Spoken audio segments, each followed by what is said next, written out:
This monologue is titled The Wise Men. This trip, this venture, this journey has been so long and hard that every one of my bones aches. My feet have grown callous with the miles they have brought me and the miles that they must take me still. Some think that we, the two other wise men and myself, have traveled from the Orient. Others think we have come from Arabia, others Jerusalem. Doesn't really matter. My home is so far from where I now stand that I can hardly dredge up its memory. I'm tired and weary. In my complaining, I imagine myself to be like a filthy camel carrying my life on my back. Like him, I tote my water, my wealth, and a gift. The water sustains me. My wealth is more a burden than of any use at this point, and the gift, the gift, it is for the child. That child who is to be called the King of the Jews. It is for this child that I can take another step and another step after that, but how many more? I don't know. But I do know something, and that something is that when we passed into the town where Herod the Great resides in his summer palace, we stopped and asked him where this Jesus was, he who was born King of the Jews. The color rose in Herod's face, and his hands turned into white fists at his side. I could tell that he was troubled at the thought that his strength and power might be turned to dust by this King of the Jews. He said to us, Go to Bethlehem, search for the child, and when you have found him, come back to me and tell me where he is so that I, too, may worship him. Herod thought we were nothing but stupid foreigners. He thought that by our odd dress and weary faces that we were dim-minded. He was wrong. We kept our breath and left him. We knew full well that all that he truly wanted was to find this child, not to worship him, but to kill him. Power and greed are close bedfellows. They ran through Herod's veins so thick that there was hardly room for lifeblood.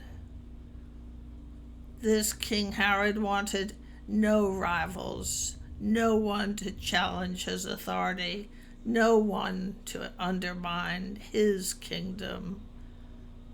I knew his ways.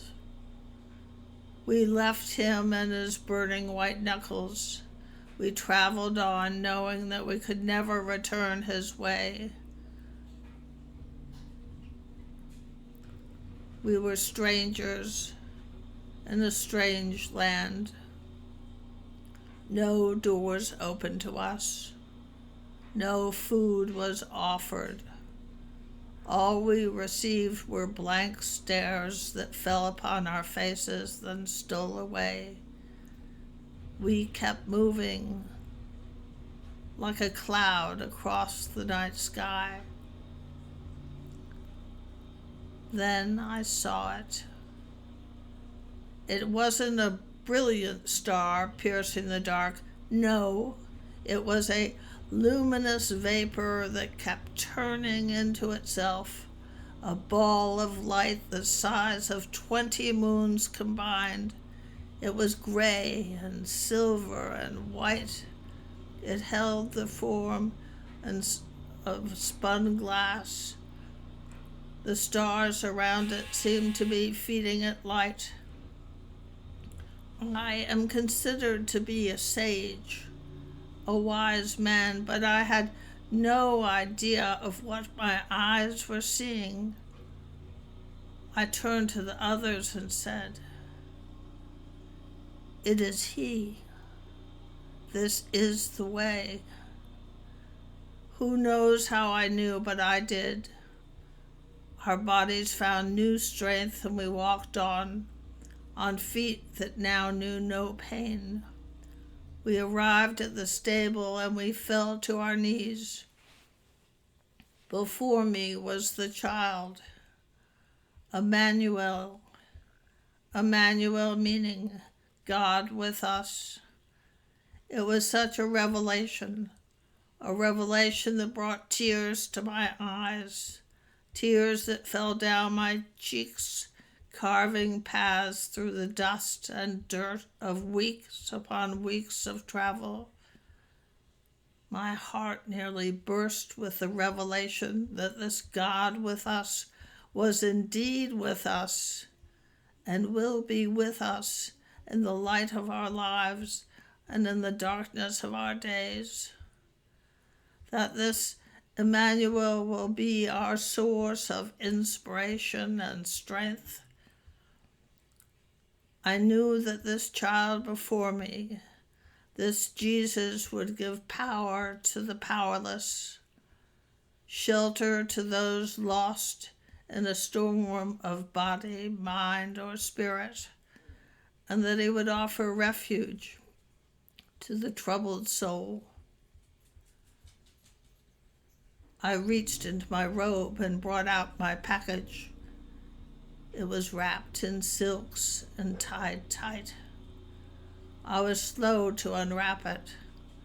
What once seemed so fine a gift now seemed to be like dust in my hands. I offered it, but what I was truly offering was myself.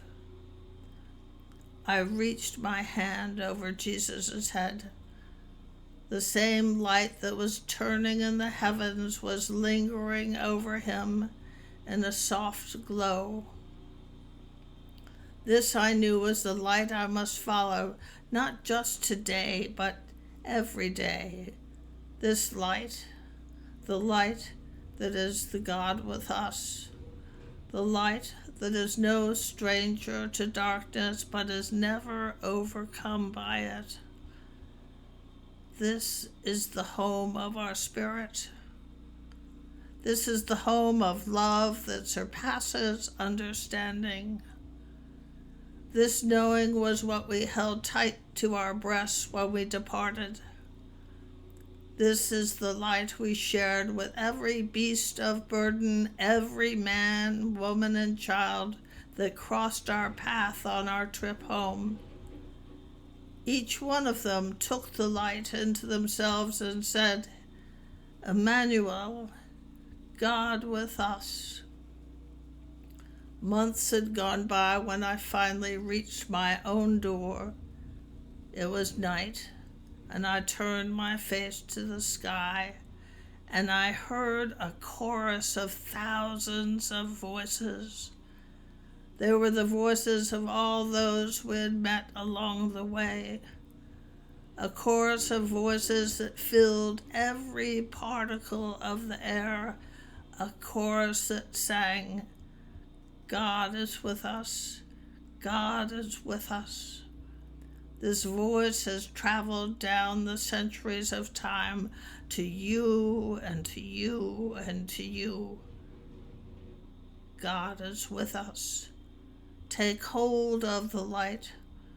Let its glow fill your hearts. Then share this true gift.